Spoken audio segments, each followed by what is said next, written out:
رمضان يا رمضان رمضان يا رمضان رمضان يا رمضان رمضان يا رمضان رمضان يا رمضان بسم الله الرحمن الرحيم الحمد لله والصلاة والسلام على رسول الله أما بعد السلام عليكم ورحمة الله وبركاته Райымдуу меримдүү улуу Аллах Тааланын исми менен баштап жаратканга мактоолорду айтып пайгамбарыбыз Мухаммад алейхиссаламга салам жолдогон соң баарыңыздарга дагы Кудай Тааланын тынчтыгы саламы берекеси болсун.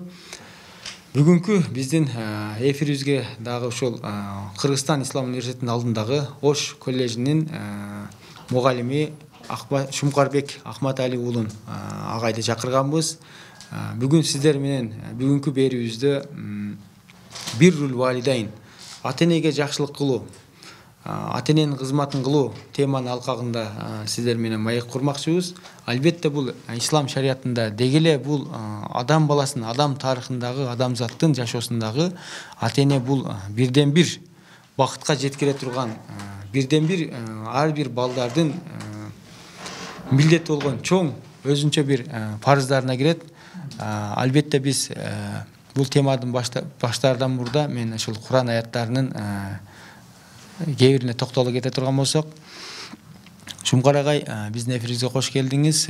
Бул Куран Каримде башынан аякка окуганда бир көп жерде вабил-валидайни ихсана, ата-энеңерге жакшылык кылгыла деп кайра эселенip бир нече жолу келет да. Бирок шунун эле карама каршысында балдарыңарга жакшылык кылгыла деген аятты таппайбыз, кездештирбейбиз. Ушул суроодон баштасаңыз, анан кийинкисин да улантсак. Бул аяттын сыры эмнеде? Ушул боюнча токтолсоңуз. Бисмиллахир-рахманир-рахим.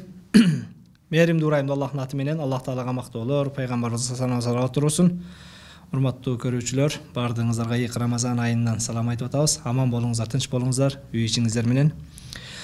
Атайын менен кайрадан конок катары чакыргандыгыңыздарга ыраазычылык билдиребиз. Мына ошол бүгүнкү дагы тема өзгөчө Рамазан айында ата-энеге жакшылык кылуу, же болбосо жалпы эле ата-энеге болгон балдардын мээрими жөнүндө тема тандап, ушул теманы алкаганда чакырып отурасыздар. Бунун үчүн сиздерге өзгөчө ыраазычылык билдиребиз. Анткени орчундуу бардык ата-энелер эңсеп күткөн, бардык ата-энелер балдарынан каалаган маселелердин бирөөсү.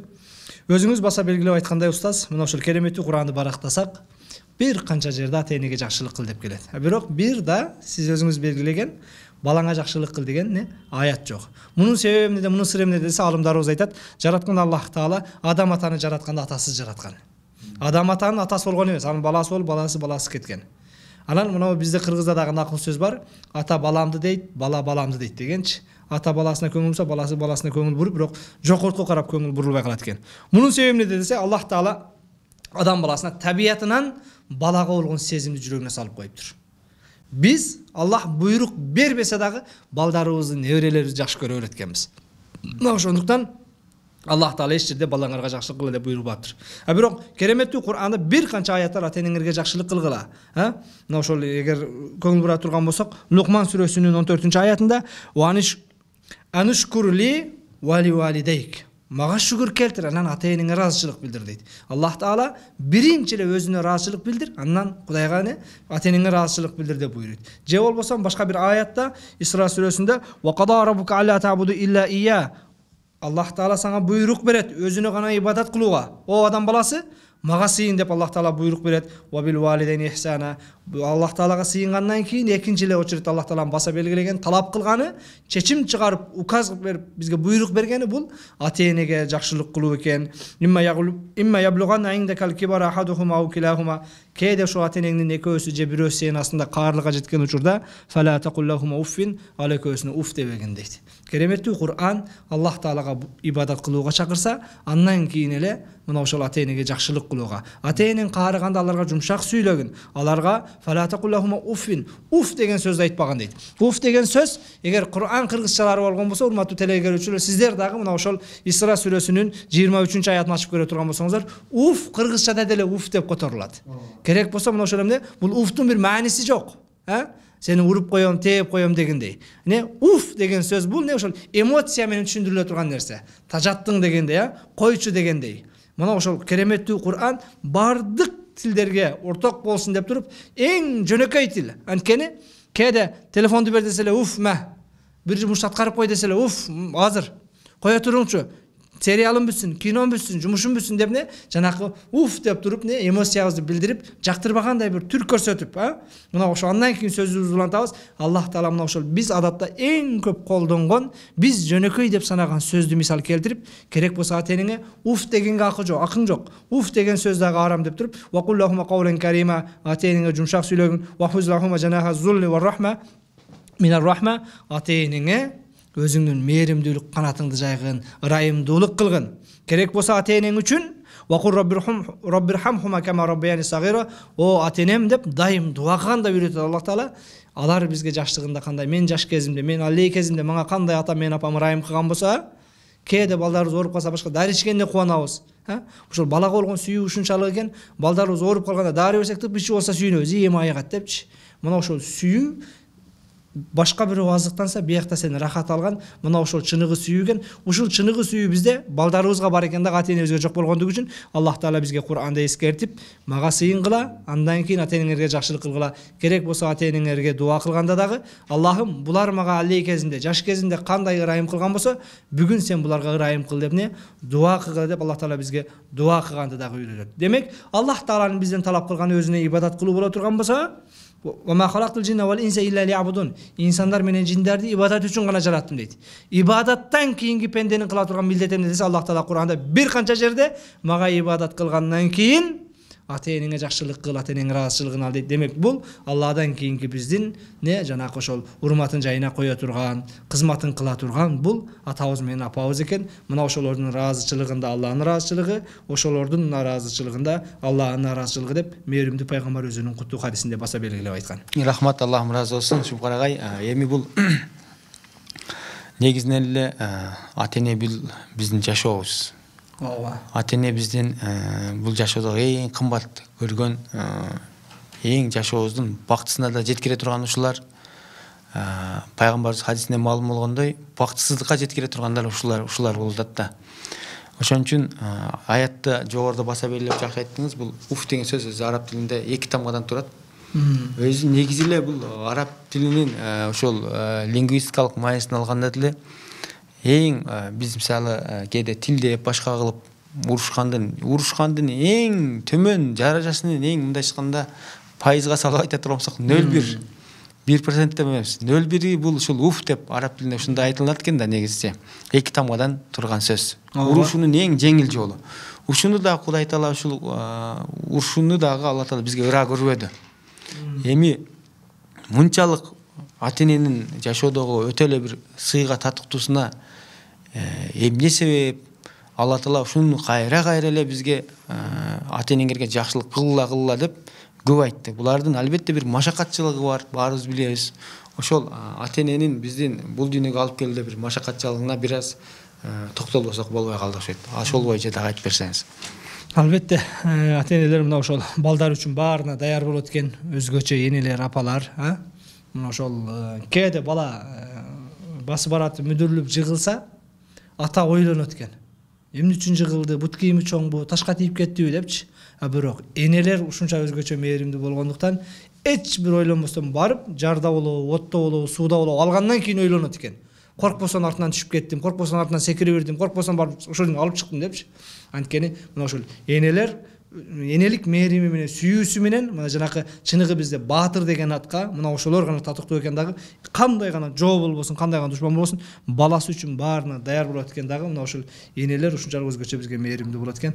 Ошондуктан бул ата-энелердин немеси өтө чоң бизде орду. Муну баса белгилеп пайгамбар саллаллаху алейхи вассалам дагы сахабалардын бирөөсү келип туруп: "Я Расулаллах, айюннас ахабба ми хусн сухбати", адамдардын кимиси эң мен жакшы мамилеме ылайыктуу, татыктуу дегенде пайгамбар саллаллаху алейхи вассалам энең дейт. Кайра сураганда андан кийинчи энең, кандан кийинчи энең, төртүнчүсүндө атаң деп айтат. Мына ошол бул жерде ошол эмне аталардын даражасын түшүрүү эмес, балким энелердин даражасын көтөрүү максатында, энелердин ошол балага болгон сезим, сүйүүсүн баса белгилеп, ошолордун бизге болгон кызматынын оорчулугун баса белгилегенден айынан ушундай пайгамбарыбыз хадисинде белгилеп, андан кошумча ал жаннату тахта ахтамул уммахат, бейиш энелердин тамагынын астында дейт.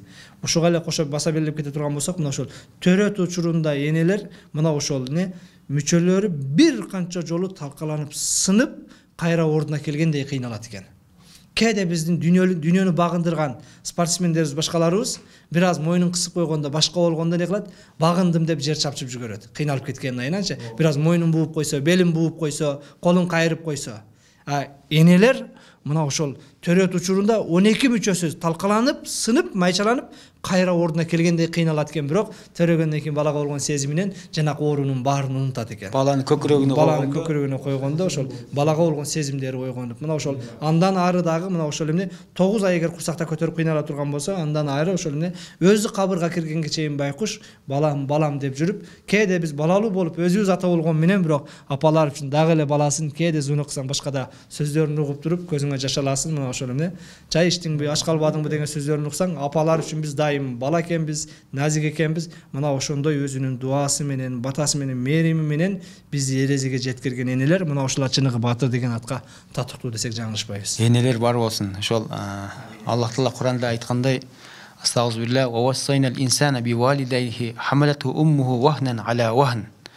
Кудай Таала өзү деле бир четинен кайра ушул энелердин кыйынчылыгын баяндап өткөн экен. Biz insanга, жалпы эле инсан адам баласына, ата-энесине жакшылык кылууну осуят кылдык. Бул осуят кылуу кээде буйруктан чоң болуп калат. Осуят кылдык деген парыз кылдык, милдет кылдык. Ар бир бала ата-энесин жакшы сыйласын деп турган себебин дагы кыйынчылыктарын Алла Таала айтып атпайбы? Хамалату уммуху вахнан ала вахн. Доор менен, убакыт менен баланын чоңоюшун шунчалык азаптар менен чоңойтат деп ачык эле Куранда айтты. Мисал айтып өткөндөй, пайгамбарыбыздын убагында дагы ошол пайгамбарыбызга дагы ошол сахабалардан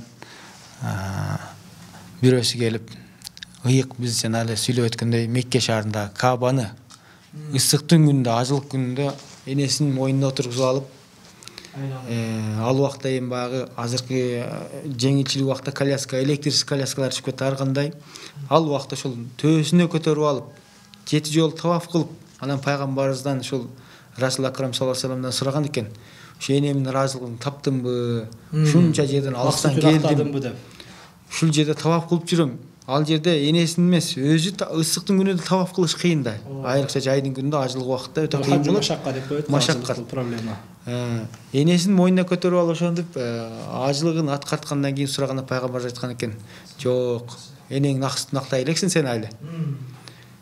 Керек болсо ошол толгоодогу бир кыйынчылык, толгоонун бир толгоосунда да биз аны эми жөн терибиз менен сезип билбейбиз. Албетте эне байкуштар билет бул нерсени. Алар эскертсе азыр деле эсине келишет.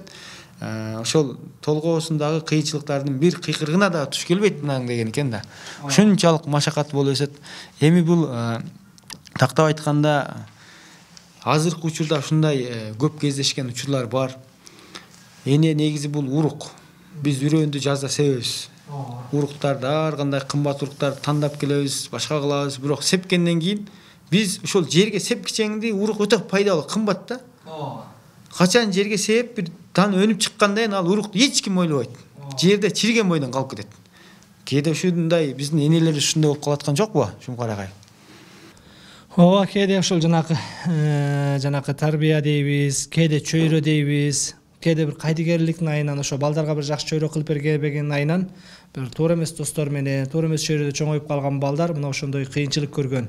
Кыйынчылык менен чоңойткон, энесин унутуп коюп, же болбосо бүгүн каарлар үйүнө таштап, же бир азап бергендер дагы жок эмес. Жаман айтпай жакшы жок, биздин Кыргызстанда бир канча каарлар үйү бар, бир канча жетимдер үйү бар. Мына ошолордун баардыгы ошол эмне жанагы тарбиядан башкадан эненин кадырын билбегендиктен. Бүгүн бизде стройкалар мына жанданып, Ош шаары, Бишкек шаары баарында эң оор ишти биз мына ошол стройкада бетон көтөргөн, кирпич көтөргөн деп биле турган болсок, бирок ошол жерде оор иште иштеген ишкерлер дагы эртең менен 8-де барган болсо, кечки 8-де ишин токтотот. Кечинде келип, үй бүлөсү менен кенен-кесир жуунуп, эс алат. Бирок бир грузчик бар, бир жүк көтөргөн аял бар. Ал жүк көтөргөн аял 9 ай 24 саат түшүрбөй көтөрөт. Кандай оор иш болбосун, же болсо кээ бирөөлөр сутка иштейт, бирок сутка эс алат. Бирок ал эне мына ошол 9 ай курсагындагы баланы, ал эне 9 ай көмкөрөсүнөн жата албайт. Түндө жатканда ошол курсагымдагы бала кыйналып калбасын деп чалкасынан жатып бир кең кесир, кечинде жатканда да бир жанына коюп кое албайт. Мына ошол устаздардын бирөөсүнөн уктук элек. Идишти жууп кой десе 100 сом. Үйдө шыпырып кой десе 100 сом деп. Баары 1000 сом болду апа. Десе жанакы акылман эне, кызым, мен сени көтөрүп алып үй шыпырганда да 100 сом дебеппин.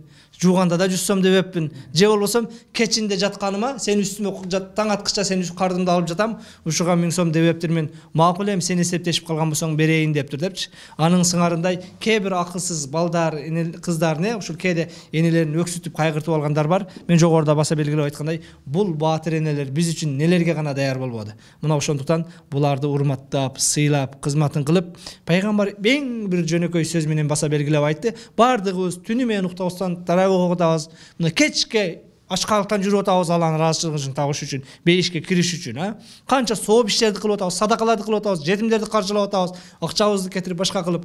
Бирок пайгамбар саллаллаху алейхи бардыгыбыздын максатыбыз бейишке кирүү. Пайгамбар муну энесин сыйлагандарга аябай жеңил кылып, бейиш энелердин путунун астында деди. Ошолордун кызматын кылсаң, ошол бейиш деди. Демек, мына ошол апалар ушундай бир бийик экен, ошол бийик апалардын кадырын билбеген кээ бир балдар бар. Буларга дагы дуа кылып, акыл насаатыбызды Кудайым буйрса, апалар урматталганга, сыйланганга гана татыктуу. Албетте пайгамбар алейхиссалам хадисинде айткандай, аль-валида кимма жаннатук, аль-валида кимма нарук. Ата-энеңе эришилердин бейишиңер, ата-энеңе эришилердин тозогуңар дейт. Биз мындан түшүнөбүз, ким ин алдай тохма разы кылып, алкыш батасын алып кызматын кылсак, Кудай Таалам бизге бейишке жолдомо кылат. Эгер алардын каарын келтирип, алардын кызматын кылбай, нааразы кыла турган болсок, Кудай Таала тозокко жолдоп коюшу мүмкүн. Бирок ушул жерде бир суроо туулат да, чоң карыштас. Алла Таала кээ бир күнөөлөрдү акыретке коюп эсептешип алат. Мейл ал канча адам болсун, кандай күнөө кылбасын, бул дүйнөдө анын азабы тартылбай деле калышы мүмкүн. Бирок акыретте эсептешмей адилеттүү сот күнү бар.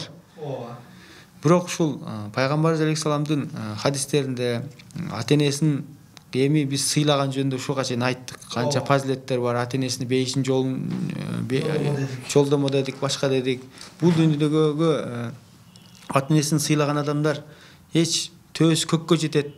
Ата-энесин сыйлап туруп, бирок бул дүйнөдө бир кыйналып жашап өттүр деген адамды мен ушул жашка чейин угу элекмин. Балким аталарыбыз дагы бул нерсени угу элек болсо керек. Ата-энесин жакшы караган, алкыш батасын алган адам сөзсүз Кудай Тааланын убадасы бар. Эми бирок ушул жерде суроо биздин жарандарыбызга да пайда болуп калар. Ата-энесин сыйлабай, нааразы кылган адамдардын акыбети боюнча айтсаңыз. Алла Таала ушул дүйнөдө эле жазасын береби же акыретке коюп коебу же кандай нерселерге дуушар келет ушулар? Бул жанакы орусчада жизнь бумеранг деп коет. Кыргызчада бул кайтар дүйнө, мына ошол эстафета же болсо. Же болбосо сиз айткандай эстафета, атаңа кандай мамиле кылсаң балаңдан ошону көрөсүң депчи.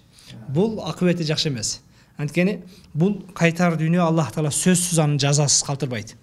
Эгер жакшы мамиле кыла турган болсок, жакшыны да кайтарат экен, жаман кылсак, жаманды да кайтарат экен. Мына ошол жанагы бир казак бир туугандарыбыздын ролигинен көрүп калдым элем. Карыган атасына жанакы жыгаштан кесе кылып келгенинчи. Анан эмне үчүн мындай кылып келдиңиз деп небереси сураса, могу атаң аксап калып калды, түшүрүп берсе дагы сынбайт десе, жакшы айттыңыз, биз дагы эртең кол эмгек сабагында мен да бирде жасап коюшум керек экен, сиз каарыганда сизге берем дегенден кийин таасирленет. Мен бүгүн атама жыгач кесеге тамак бере турган болсом, эртең балам да мага жыгачтан берет экен деп жанакы ыйлап тооба кылгандагы бир ролигичи. Ал эми кереметтүү Куранда мисал бере турган болсом, Ибрахим пайгамбар өзүнүн атасы, Ибрахим пайгамбар өзүңүздөр жакшы билесиздер, бул атасы капыр болгон, мунун коому капыр болуп, буттарга сыйынган коомдо чоңойгон инсан. Бул Ибрахим пайгамбар өзү акылы менен Кудайды издеп, Кудайды тапкан пайгамбар. Бул Кудайдын сүймөнчүлүгүнө болуп, Халилулла, Алланын сүйкүмдүүсү, досу дегенде атка ээ болгон пайгамбар. Мына ушул пайгамбар өзүнүн атасы капырчылык кылып немеге сыйынган учурда, я абати, ла та'буду шайтан, инна шайтана кана лир-рахмани асия. Ибрахим пайгамбар атасына кайрылганда, о атакем. Араб тилинде сиз жакшы билесиз, аби деген сөз атам. Абати болсо атакем, атажаным. Ибрахим пайгамбар Кур'анда атажаным, атакебайым, ла та'буду шайтан. Капыр атасына дагы, ата андай кылба дебестен, о атажаным, шайтанга сыйынбачы, о буттарга сыйынбачы. Инна шайтан кана лир-рахмани асия. Бул шайтан мейримдүү Аллах Таалага тоңмоюндук кылган, күнөөкөр болгон дейт. Бул жерде мен сизге эстетип коём, урматтуу теле көрүүчүлөр, абати деген, атажаным деген сөзүн эстеп туруңуздар. Атажаным шайтанга сыйынба, шайтан бул капыр деди. Ал эми Ибрахим пайгамбар арадан жылдар өтүп өзү балалуу болгон кезде, Аллах Таалага сөз берет, эгер балалуу болсом, мен эң жакшы көргөн нерсем сен үчүн курмандык кылам деп. Аллах Таала Исмаил алейх баласы Исмаилди эң жакшы көрөрүн билдирип, Ибрахим пайгамбарга түшүндө эме дейт, балаң Исмаилди мууза дейт. Бир күн түш көрөт, үчүнчү күн не кылат? Чындыгында бул Аллах Тааладан экендигин билет дагы. Мына ошентип анан баласына кайрылып туруп, "Фаламма балага ма хусая кала я бунай инни ара фил манами анни азбахука. Фанзур маза тара." Баласы чуркап жолго жүрүп калган учурда, эң сүйкүмдүү болуп, тилиширин болуп чыгып калган учурда Аллах Тааладан түш көрмөй кылды. Аллах Таала баласын сойгонго буйрук бергенде баласына кайрылат. "О балам, инни ара фил манами анни азбахук. Мен түшүмдө сен Аллах үчүн курбандык кылып мууздапмын. Фанзур маза тара." Кандай дейсиң деп баласы менен кеңешип атат. Баласынын берген жообун караң. Атаке жинди болбой дедиби? Жок, кереметтүү Кур'ан Ибрахим Исмаил алейхиссалам сөзүн "Я абати иф'ал ма ту'мар." О атакевайым, атажаным. Ибрахим пайгамбар атакем шайтанга сыйынба десе, баласы "О атакем, атакевайым, иф'ал ма ту'мар." Буйрулган нерсеңди аткар. "Сатажидуни иншааллахи минас сабирин." Иншааллах мени сабырдуулардан табасың дейт. Ибрахим пайгамбар атасы капыр болса дагы атакевай дегендиги үчүн кийин баласын муздаймын деп атса, атакевай муздасаң музда Кудайдан буйрук келген болса, "Сатажидуни иншааллахи минас сабирин." Иншааллах мени сабырдуулардан табасың дейт. Бул мына ошол жанакы биздин жизнь бумеранг же кайтар дүйнө деген сөздүн кереметтүү Кур'ан менен далил катарында бергендигибиз. Демек, балдарга атага кандай кылсак, балдардан аны көрөрүбүз. Бул анык. Ошондуктан жанагы тарыхты таш менен атсаң, келечек сени замберек менен атат дейт. Мына ошондуктан тарыхта аталарга сылык мамиле кыла турган болсок, келечекте балдарыбыз бизге аяр сылык мамиле кылат экен. Аллах ыраазы болсун Шумкарагай. Анда мисалы ушул жыйынтыктап жатып сизге акыркы ислам тарыхында кездешкен бир аттуу баштуу сахабалардынбы же бир жакшы бир атактуу инсандардынбы ата энесине кызмат кылып жүрүп, бирок бакытка жеткен, ийгиликке жеткен адамдардын жашоосуна бир мисал берип кетсеңиз, ошо менен Кудай берсе жыйынтыктасак. Бисмилла. Аябай жакшы суроо бердиңиз. Анткени бул ошо ата энеге жакшылык кылуу башка деп атабыз. Муну тарыхта жашап, атасына жакшылык кылып, ийгиликке жеткен инсандар бар. Мына ошол жанакы болгон экен деп бир хикая катары айтпастан, факт, пайгамбардын хадиси катары, сахабалар күбө болгон адам катары, мына ошол табииндерден болгон Увайс ал-Каранидин өмүр баянын айтайын. Урматтуу теле көрүүчүлөр, мына ошол Увайстын өмүр баянына терең көңүл бурсаңыздар, кыскартып бир 5 мүнөттүн ичинде айтканга аракет кылайын. Увайс ал-Карани бул Йемендик Каран деген уруудан болот. Пайгамбар саллаллаху алейхи ва саллям дүйнө менен кош айтышар учурунда өзүнүн улуу сахабаларына кайрылып, мына ошол Абу Бакыр, Умар, Усман, Али, мына ошол менден кийин Йеменден келген Увайс деген жигитке жолуксаңар, о Умар, ошонун колуңдан кесе барып батасын ал, дуасын ал, мына ошол Увайстын дуасы кабыл болот дейт. Пайгамбар саллаллаху алейхи ва саллям ал Увайс жерде белгисиз мажхул ва машхурун индас-сама фис-сама, ал эми асманда периштелер ааламында аябай белгилүү дейт. Ал жерде эч ким тааныбайт, бекөрүм бизче айтканда. Бирок Аллах Тааланын астында периштелер арасында эң авторитет кадыр бартуу дейт. Азирети Умар бул тирүү кезинде 5 миң сүйүнчүлөнгөн сахаба. Бизде бүгүн 4 мазхаб бар, канчалаган андан тышкардагы жамааттар бар. Кайсыл мазхаб, кайсыл жамаат болбосун, Азирети Умардын үммөттө номер 2 даражалуу адам экенин танбайт. Бул Абу Бакырдан кийинки биздин үммөттүн эң алдыңгылардан болуп, эң даражалуу 5ке кирери айдан ачык белгилүү болгон сахаба. Пайгамбар саллаллаху алейхи ва саллям ар бир пайгамбардын мулхим, Аллах Тааладан илхам ала турган үммөтү болот. Менин үммөтүмдүн мулхими бул Умар дейт. Ал анткени бул Аллах Таала көкүрөгүнө акыйкатты салып койгон сахаба. Умар баскан көчөдөн шайтан баскан эмес. Бирок ошол Умардын таквалыгынан Умар баскан көчөдөн шайтан баспайт экен, Умар келе атат деп качат экен. Ошол Умарга пайгамбар, пайгамбар көрбөгөн, пайгамбарды тааныбаган бирөөдүн дуасын ал деп атат. Ал ким? Увайс. Умар, Йеменден келген Уайс ал-Караниге жолугуп кала турган болсоң, батасын алгын, ошонун батасы кабыл дейт. Ал Уайс ушундай бир киши, лау аксама билла ла абарра. Эгер ал Аллахтын аты менен касам иче турган болсо, сөзсүз максаты кабыл болот дейт. Аллахтын аты менен касам иче мондай болот деген болсо, заматта болот. Ошончол деңгээлде дуасы кабыл дейт. Ал Уайсты кайдан таанисың? Ал Уайска жолуксаң дейт. Каран деген жерден келет. Денесин ак басып кеткен эле дейт. Бирок ошол апасынын дуасы менен денесиндеги агы кайтып, бирок апасына жалбарып, "Апаке, денемде бир аз так калсын, жанакы эмне көп кетпестен, өткөнүмдү унутуп койбостон, ошого карап туруп, сенин денең ак баскан эле. Бирок апаңдын дуасы менен ушинтип адам болуп жүрөсүн, жакшы денелүү болуп жүрөсүн деп эстеп жүрөйүн" деп, денесинде бүгүнкү биздин жанакы 10 сомдук тыйындай, 5 сомдук тыйындай таңгадай болгон так агы бар. Ошонусунан билесин, сурасаң ушинтип айтат дейт.